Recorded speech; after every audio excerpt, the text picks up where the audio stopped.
All right, and last but not least, though, Fast 9 or F9 for short, right? So what we're gonna do here now is that we're gonna do a spoiler-free review, right? Because there is a lot to talk about though in this, but I kind of want to save it for another episode, right? But F9, right? This was supposed to come out in theaters down here in Trinidad.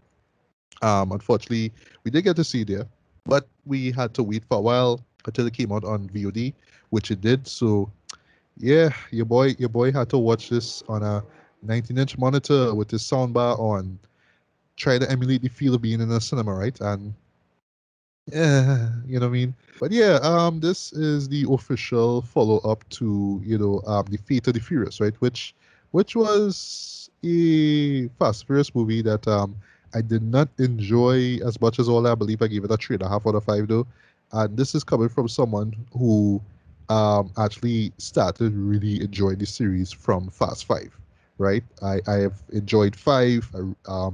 Really dug. Sorry, I really enjoy five. Really enjoy six. I Right, still have a soft spot for seven right. because I saw it, the first screening on IMAX, and that was just an experience for me though. And Seven? I, it was just so over the top and silly and fun. I'll bring up that word later on, right? And of course, it was the final send off for Paul Walker as well, too, right? And well, man, here, Eversoft, right?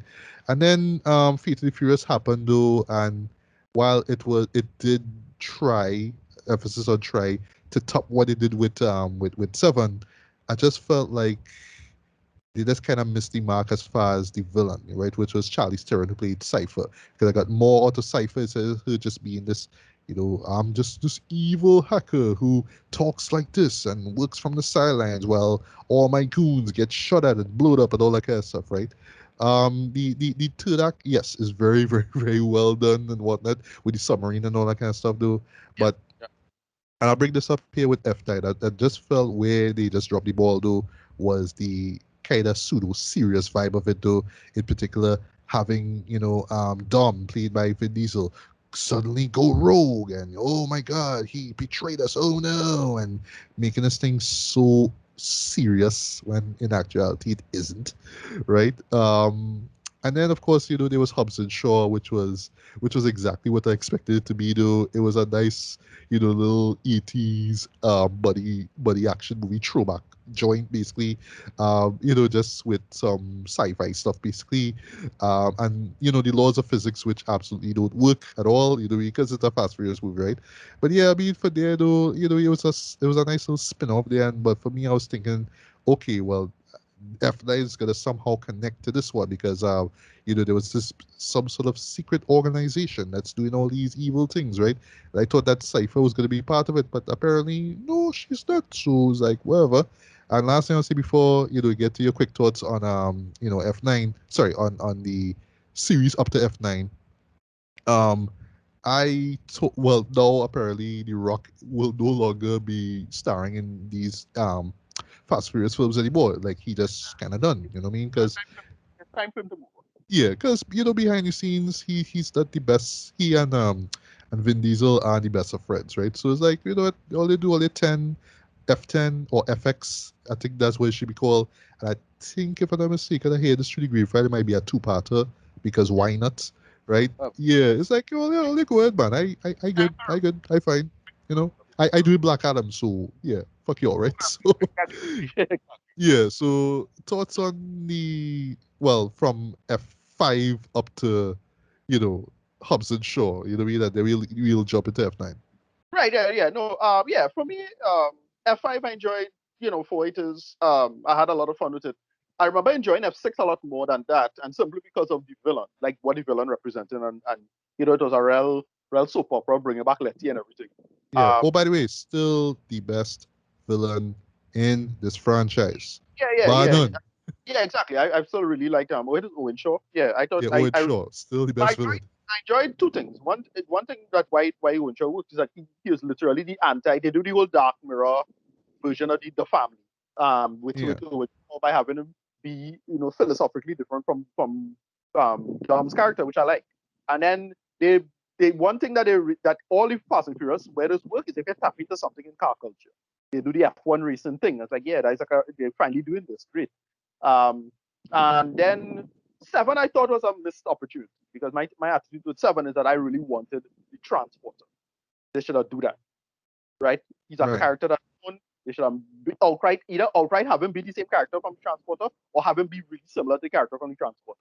Like when they reveal him in the end of six, I was like, yeah, that's real hype because he's known for the transporter franchise. Like, yeah, it's perfect bringing him in. And then they just kind of make him this kind of generic mercenary. He didn't really do much. He wasn't that interesting, I felt. And then same problem I had with eight.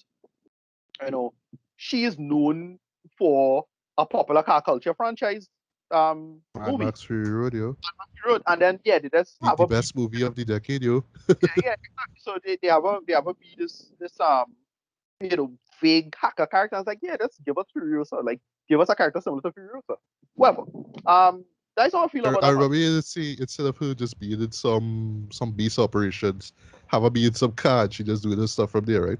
Yeah, like have her be more anarchic, like real kind of DIY kind of approach to the thing. Have her be more like a grounded kind of hacker instead of this fancy super hacker in a goddamn flying plane that don't land or some bullshit like that. Oh Whatever. yeah, right. The flying the plane that don't land right out. Yeah, Right. yeah, whatever. Like whatever. I just thought they just waste the premise with the characters. So they have two great actors. They're known for car culture movies, and then you don't use them in the similar way now. Whatever. My thing is that look, I even though it might be cliched and expected to do that, if you're doing something new, do something interesting new, and they didn't do anything interesting with it. What they did was incredibly generic and forgettable. Again, moving on. Hobbs and Shaw, it was neither here nor there for me. It fell flat. I knew they were coming with this, like because they set that up in seven and eight of the two of them being like friends now all of a sudden, and that whole they're making jokes and they have chemistry apparently, and they're the two biggest stars in this anyway. So like we're gonna get that, but then they had Idris Elba as the villain, and none of it was interesting. It was just pretty generic, and they didn't do anything with it. And it's only the most interesting part of it. They sell out in the trailer, which is him going back to Samoa or wherever it is with his family. Mm. That's it. That was the problem, right? Uh that's how I feel about it. As I say, I still think that watching this film especially, I still think that Ludacris and Tyree should get together and do a Thank thing you. Yes, they need a spin-off show, because I mean because Hobbs they and Shaw is Hobbs and Shaw. So all right, like okay, like just a little slight detour, right? I think that you should just have just these random spin-off shows. That's just one-off basically. So yeah, Hobbs and exactly. Shaw, Tej and Roman. Roman, right? Yes, Yeah, right. Tej and No, Roman. but Yeah. because I thought like since I'll tell you since six, I was thinking, well, no, which one introduced Natalie Emmanuel? That's seven. Oh, right. Oh gosh, that was seven. Right. Since seven, I was thinking three of them, right? You do the typical dumb two of them fighting over she bullshit. It's a simple dynamic. You make it work. It's a cliche. I know it's a dumb cliche, but it's a simple dynamic. The two of them, she's the hot girl. The two of them have a little rivalry against two of them, but they're still friends. You do the romance. What is the love triangle bullshit? And then here's the thing: the two of them funny together. The three of them funny together. You have them bounce off each other. You have a decent amount of cast off an action sequence. And then the main thing, you get an album. Like the main reason I Thank remember you. the main thing I yeah, the main reason I remember Fast and Furious 2 is because of Ludacris. Like it's just Yes. that was the song that summer. That was the song that summer. Like Yes. people Act the Fool. Act the yeah, Fool was the people song, forget right? Yeah. people forget that Tyrese is an amazing singer. Like just Tyrese and Yeah. Ludacris crossover album, you can't go wrong. And like it's clearly a millennial thing, eh? Like I don't know any Gen Zers who will appreciate Ludacris and Tyrese. I have no idea. Maybe. But like clearly for my generation, who remember Ludacris and Tyrese being amazing singers, blowing up BT. Like, yeah, give me that now. Whatever. Um, as I said, that's how I feel about it. It's just the franchise is a franchise that they could have do more with, like creatively, but there's a reason why it is successful. I get into there's a whole interest to like you know to be sociological and anthropological reason as to why the franchise blew up the way it did, even though the franchise is real over the top nonsense. And it's have a real simple reason. It has a black people and brown people in the show. That is it. That's Yeah. the answer. Yeah. That That is that's it. it. That's it. Yeah. The one white guy dead in real life. and they try to bring back another white guy and none of them work. Like they try to bring back Clint Eastwood's son, he'd work. Yeah, Um, it did work. just kind of well fall flat there. Like yeah, that's the only reason why this stuff work. Even though it's over the top rubbish, like it still is. It have a people like seeing representation and just the idea of global South stuff. Like that's why the fifth film worked for me because it's like oh shit, they actually showing you favelas in Brazil and that whole sequence like so well done. Like yeah, it would like stuff like Exactly. that. Yeah. All right, so we could get into that Yeah. debate, right? All right. So I'll jump in quickly into the synopsis was about, right? So our heroes, being Dominic, Letty, Roman, Tej, the whole gang returns, right? Apparently, the guy, Mr. Nobody, who they worked with from since seven, he, got attacked basically, right? We don't know who it is, but who attacked him, sorry, but apparently it has to do with some device, the two halves that they need to power some kind of, you know, just basically able to use a satellite and just be able to control any weapons, right? That's just to control weapons, right? That's where it is, right? And we learned that the person behind all this now is Dom's younger brother, Jacob. That's a key, right? Played by John Cena, right? AKA John Cena sucks, right? And the show goes out of its way to show you how their rivalry started, because yes, we get some flashbacks of them when they were younger. And we get to see their father, which was always hinted at, which Dom always hinted at from since the first movie, I believe it was, right? So all this drama going, all this family thing going on, and it's just basically like Dom trying to track his brother. And in the process now, Cypher returns, or should say, well, played by Charlie Theron again, or should say some random guy, I forgot his name, just a body, just forgettable body, basically, picks up Cypher, because remember she was captured by Mr. Nobody in the last film now, so she kind of helping them out while they orchestrate this plan, and it's just chicanery and just one action set piece after another. One of which, as was hinted at and suspected for years, involve just stepping out of one's comfort zone, like literally stepping out of one's comfort zone, right? I will stop there. So my spoiler-free thoughts on this, right? Just to get this out of the way, boy, this was a step down. Not a Right. massive step down, but it was a step down Me too. from from Eat, which by the way, All Eat, I right. mean, isn't really anything we're talking about as far as like best ones go. But yeah, this like Eat at all felt better at this, right? I'll explain why. Um, just like Fate of the Furious do, it just takes itself so goddamn seriously. Though not all the time, right? But moments like what you expect from some talking about from Fast Five up, right? You have your tense moments, right? You have your moments where it's like, oh shit, what's gonna happen next? Like where shit hits the fan. You have moments like that, right? But they don't overplay it though. They just kind of give you enough of it to be like, okay, if this character does not solve this problem or doesn't get out of the situation, they're dead, right? And you just waited, with popcorn in your mouth, waited to see what happens next. But I find like with Fate of the Furious though, they just had to go so serious. So, oh, I'm gonna, so Dom's gonna betray the family, and Cypher have to kidnap, Dom's girlfriend and baby mama, and oh, we're gonna try to kill her. And well, spoiler for those who haven't seen it, yes, she gets killed. And oh my god, it's so serious. It's like, but this is about a movie about like former, racers who become secret agents and they're doing all these over the top stunts and shit. Like why are they just going out your way to be, like really feel the intensity hatred when I know they're gonna get out of this one way or another. When I know they could defy the law of physics, just the drop of a dime and get out of this situation. Like why are they going this way for? You know what I mean? And I'll confess, like I just felt like this film just lacked the fun. You know what I mean? Because we could talk for hours about why this don't make any sense. Why characters doing this, right? But there was always a sense of fun, Jen. And I think this is why I enjoy Seven so much, because Right. yes, it had fun to it. It had fun moments, right? Not too much, but there's moments where it's like, yeah, you know, when you're watching a summer blockbuster movie, you're watching a escapist film, you're having fun. When things get serious, it gets serious, but it's not overly serious though.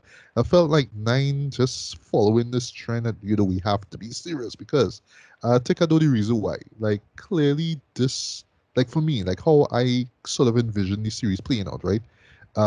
As we know, you know, the first one came out 20 years ago.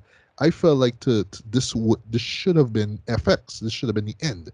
We could Right. end the series off, you know, like, oh, 20 years now, this is the end. And all right, cool. Now you could bring in all the dramatic moments. Now you could bring in all the really overly serious, intense moments. Cool, because it's the end now. But no, it's just the film before the end, right? So it's like, well, why now we seeing this thing with his dad and all that kind of stuff now with Dom dad, and Yeah. so But simple thing though. The real reason behind all this though. What's like the real reason behind all this though? One sec. The real reason behind all this though, unfortunately, is because we have to justify why Dom has a younger brother, and this was right. never brought up at all Right. in the series. And I'll talk about justification of characters' Yeah. presences No, in but this movie in a bit. But go on.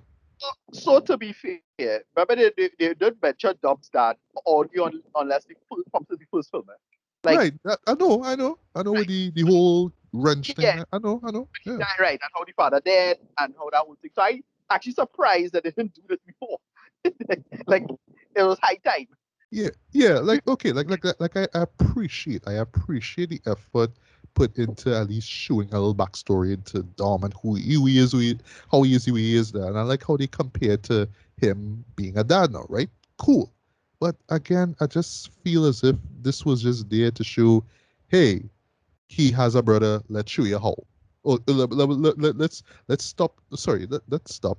Sorry, let's show you because yeah, you know me. Like the man had a brother, and it was never brought up at all, Dre. So let's like really go out of our way to show y'all, you know, that he has a brother. I felt that's why those moments were there. Unfortunately, right? Also speaking of justification, by 100, Right. I felt like okay, That's true. I mean, I thought it was okay, almost a good answer. Like, nah, but boy, and the man like going out the way he explained his story, yeah? And they say uh, like, all right, okay, okay. But we all warning, but we saw you die in 3. We saw you die again in 6, right? Because it's a recap there. And yeah, then they show how, and then he see how and why. I like, bruh, you don't even answer the question. You just tell me a phrase and just jump on to the next question, Jen. What it doesn't answer anything. And again, you just expect the fans, you expect the viewers to buy into this trend. Like, come on, Trent. Like, okay, like if they wanted to do the secret agent, you know, escape thing, that's all we'll say. Fine, Trent. But oh gosh, man, like the reasoning behind it, bro, it was like, no, no. It is so dumb, Trent. And I just see this, Trent. Like I just felt like okay, so without spoiling anything, I feel the reason why he is here is clearly because they make you know, Shaw in well, that's Jesus Statham's character into a good guy now. So right. we can't have him be a good guy and Han dead, right? Because Yeah, that will go against the family team of the series, right? So we have to bring back Han, right? Even if it make no sense, right? Personally, I am on the side of saying Han should just stay dead. You know what I mean? But they bring him back. They bring him back. I still don't buy into him being back and the reasoning behind him being alive to begin with, though. But I also feel that it was just this reason to bring this new character, whose name escapes me right now, but she's Asian and you know she's fine looking. I'll say that much. But I just felt like she was just there to be like, well, okay, this is who's this is the protege of Han, right? So we right, have to right. have a protege, right? So that's why she's there. But still, again, it's like, well, but still, why bring it back? I don't understand, right? Speaking about characters who come back, by what was let me see if I find any person. Right, was there a reason to bring back Lucas Black in this? Oh God, man. Was there a reason I, to bring back Fat Bow Wow? I Sorry, I don't call him fat Bow because he fat. Like I know he fit, I know that, right? But yeah, compared to how he looked like years ago in Tokyo Drift, the man put on size, right? The man's a father, right? Like he does not look the way how he look in Tokyo Drift. God damn it, he is yeah, there. And they had this other guy who was there, and I was like, I didn't even know who he was, right? Like I probably he was, I think he was in Tokyo Drift, but for the life right, of me, I can't remember this guy, Dread. I find he was just so annoying and like he didn't need to be there, Dread. So as a whole, those three characters did not need to be in the show at all. And the right. reasoning behind it, what they give them to do, Dread, was just rubbish. I Well, know it was to set up the thing with Tej and Roman. That's all uh-huh. you'll see. But again, in it's my like why though? Like it makes no in my sense. in my opinion, this is the best scene in the movie, and it's sell Cash and Robot being, having their own show. Like seriously, they should get their own show. Oh, Uh, right. Well, with them, okay. So for yeah, I mean, it's not even a spoiler now. Them in space, yes, it's worth it now, and I like how they set it up so well though with Roman basically being all meta and saying, like, dude, we survived all this shit, right? So we can't be normal. We had to be like superhuman or something like that. I love that. I love that. I didn't really dig, Tej kind of cuts them down and saying, boy, you on real shit, dude, with that kind of thing. I didn't like that. But still, somebody had to call it out, though. And I like that it was Roman, the guy that people think is the most annoying figure in the yeah, series. yeah, He called it out. And yeah, it's like it's about time, though. I mean, I really dug that. But still, like, always what we will see is how they get to space involves Lucas Black and Bow Wow and them there. But I yeah, was yeah. like, but that is what all they're doing to keep busy. That is what they're doing. It makes no sense, right?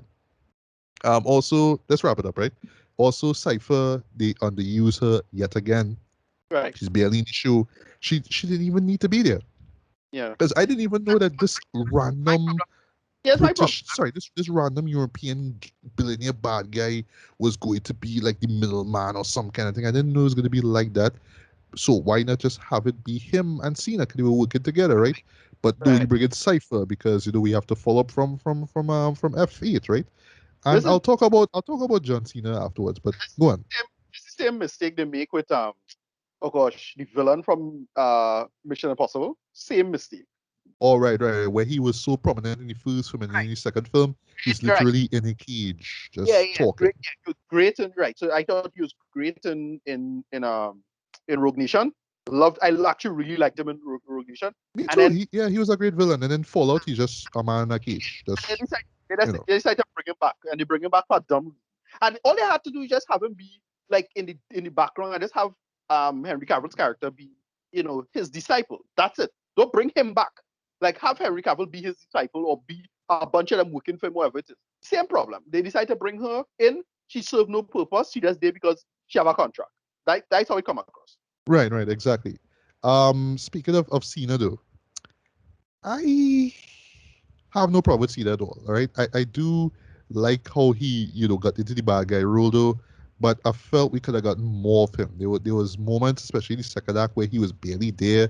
I felt they really could have expanded on the rivalry, the real rage, that he was feeling for his older brother and vice versa. Though I felt they Right. could have capitalized on that, but no, it was just all set up for all these big set pieces, which I'll get to afterwards, and not enough of the big rivalry. Like like I was hoping that we could get something along the vein of like when Dom met Hubs for the first time, right? In Fast Five, we didn't even get something of that level, Dre. We just get like a little fight and circumstances happen. That's all you'll see. We'll leave that for the spoiler review, which I'll leave that for the spoiler review, right? Anyway, and last thing though, as far as the action scenes go, yes, they over the top, they're silly and all that kind of stuff. But here's the problem though. I felt that the trailers spoiled everything, Dread. I felt Right. so. So when And I watching these scenes, it's just like, well, because I, even I know I know this big vehicle gonna flip in the air.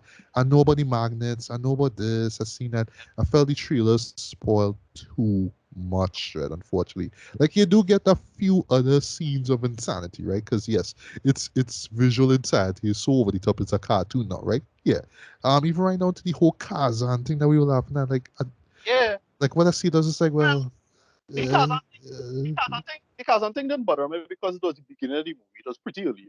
And Yeah, but I, still, I I felt like we shouldn't have yeah, seen that in the trailer, man. Like they gave yeah, away too yeah, much. It's almost like the show itself. And I think a friend of mine on Facebook said the same thing. Like like the show or the producers, whoever, weren't confident in the show, so we had to throw as much action into it for you to buy into this thing. You know what I mean? That's Last Cigarettes, right? And but the problem with those scenes though is that because physics don't matter now, it's just like, well, somehow they're gonna get out of this somehow. So, see if literally there is a scene where Letty and Dharma in a car and it crashes and it topples over. And they not only, I know, yeah, all this talk about driving safe, nobody rocking seatbelts in this show, right? But that's okay. just me being old me, right? So Whatever, right? here's my But thing. still, the car Uh, crash happened, dread, and it come out, no scratches, dog. so None. here's the thing with that, right? Stuff like that, those super bottom. But I feel at this point, given all the insane bullshit we see so far, they can't just have like some kind of really special magical roll cage or something like that in the car. So like no matter how much you flip, like some kind of gyro, something that just balance them off, so they don't have to worry about G forces or something like that. Anyway, Right. whatever. Yeah, yeah. Fast and the Furious are complaining about physics. You Physics know? that building that take off and go home long time with physics. Physics okay Yeah. again. And But let them but say go home. yeah, but the problem with those scenes though is just that they just come off as just set pieces, just Yeah, visuals and characters flipping in the air and all that kind of stuff. There's no real tension to these scenes now. I mean, right, yes, they're fun to watch and you could laugh at it and think, but you don't feel any real weight or any tension with it, right? And that's why, for me though, I felt like they just clashed so hard though with these dramatic moments, right? Because yeah, they really go all dramatic with it now, you know what I mean? And I would understand it. Just to wrap up though, if this was the final one. But no, this is just the penultimate film, hopefully, before things wrap up now. So right. in closing, I felt like just in retrospect, we should not have gotten Hobbs and Shaw. That should have been F9 and this should have been 10. And you want to drive the whole family team home. So let the big final boss now literally be your flesh and blood, right? For better or for worse, right? And let that be it, right? And then just end things off on a high note. But no, it's just, yeah, what I mean, we're just going through the motions. But don't worry, the next film, that's when you're really gonna feel things, right? So it just felt literally like I was watching a filler episode of the series. I mean, it's still fun to watch. You still get your money's worth and all that, though. But still, it just kind of felt like just it literally spinning its wheels, man. I mean, not really doing anything different, in my opinion. Right. So your thoughts, and well, when you wrap up, you could get a rating, and I'll get a rating. So, yeah, spoiler free thoughts. Yeah, no, yeah. For me, you kind of line up with what I line up with the whole thing. It's the same attitude. I don't have a big problem with any of this, but it is a step down. And that's my problem with it. It's a slow step down. Like, 6 a little worse than 5, and then 7 a little worse than 6, and 8 a little worse than 7, and so on, and then 9 ended up being a little worse than this one. And I have a big Yeah, problem. I'll confess though. Yes, you are right though. Like since 5 though, Yeah, yeah, the that's kind franchise of does dip a little bit though. I'll confess, even though I really do enjoy 7, I will admit, yeah, it does dip. Yeah. right.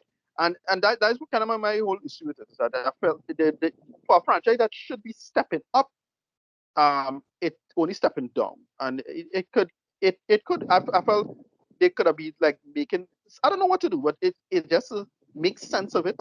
It is a franchise that it need a different type of director, and they need to make sense of it in that sense, and that is my problem. I don't know. That's how I feel about it.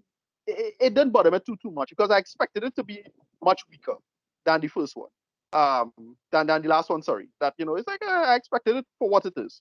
That's my whole attitude. It didn't bother me.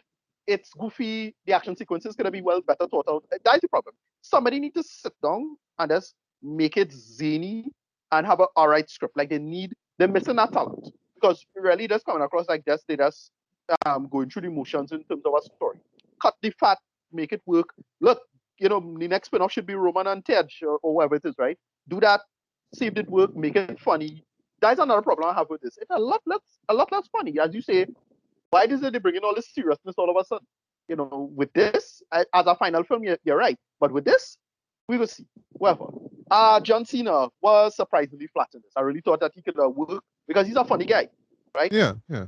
Pretty funny guy for what he is, right? And I really felt they could have make him a lot funny. Like Jason Statham should have been the serious character, but they make Jason Statham the funny guy. I find it just feel everything just kind of mixed up and in the wrong place of how to make this franchise work a lot better, in my opinion. But they're still making the money, so whatever. Moving on. That's how I feel about it. I don't know. I forget why I give him a score to 8, but it's like 1 point up under that. So that's how I feel about it. Right. Yeah, I think I gave 8 like a 7 out of 10. So this gave like a 6 out of 10. I it was fine. It was like I really thought it would be like complete trash and some waste of fucking time bullshit. But it's like, it was right. And it's only because of Tesh and Roman. Like they really saved it, in my opinion. They really saved it. Dom getting a little flat, to be honest. Again, kind of tired of Dom. You know, how many arcs we could give Dom? Like to me, Dom's final arc with the kid was okay, but after that, it's like, what else they gonna do though? And I knew they had a lot of stuff with Dom they had to address going forward, like the stuff with his dad. Like, I would not be fucking surprised if they bring the dad back, for the next movie. Like the dad's still alive somehow. Oh, that would be something though. And then they got cast some badass old actor for it. I don't know who they will get, but they will cast somebody and it's like, boy, he could have been he's dumb dad, boy. That man look like dumb dad. Whatever. That's what I feel you're going for it. Personally, I find the franchise should just go to the moon, like probably literally. Like just go zany with it, get the Transformers, crossover with Jurassic Park or some bullshit like that at this point. I really don't care. Like I really don't care at this point. It had a franchise called Cadillacs and Dinosaurs. Yeah, just make that, but have them driving in that shit. Like Yeah. it stopped taking itself seriously, and they need to give up any pretense of seriousness. All of this stuff with Dom and his brother, I really couldn't take seriously after these movies being so over the top. Anyway, that's how I feel about it. I don't know, 6 out of 10. Moving on. All right. Well, for me, decent a strong 3 out of 5, man. It was I for what it is. I mean, it's a worthwhile distraction, from all the all the bullshit of the world and all that kind of stuff, though. But I don't know, but I just feel like I don't want to say like the franchise is just running out of juice. But we're supposed to get the last one, right? I just felt like they clearly even to just hit us with that last one. But it just really needs to find that right balance to be between the silliness of all these cast stunts and all these kind of things with the team of family and what it means to be a family and sacrifice all that kind of stuff, right? Just need to find that proper balance to it. I felt like with this one and like the last one in particular, boy, they just go in this sort of super serious direction, which just not clicking with me at all. But hey, here's hoping that they really do end things off on a high note. I personally think this franchise should have ended this year. But COVID happened. But no, I wouldn't even blame COVID. I would actually blame the studio itself because they just want to make a shit ton of cash. Just want to make more cash off of this because they're making a shit ton of cash as is. But I just felt like it's just like, all right, we do we think for 20 years, guys. Let me just end it off one time. No, but no, people still love these shows. I not seen this shit. I do enjoy these shows, right? But for me personally, I really think that this is like the wind down period. Like, okay, like this is where we really need to wrap things up though. But hey, literally the sky's the limit for this one. So, for all we know, literally there will be crossovers with, Jurassic Park. Maybe not so much Transformers, because that's a Paramount really property, but hey, it could happen, it could happen. So anyway, hopefully with FX we should get a proper set off though. But for now, I mean, it is what it is, man. So if you're a fan, check it out. If you gave up on the franchise years ago, yeah, this won't do anything for you at all, man. Yeah.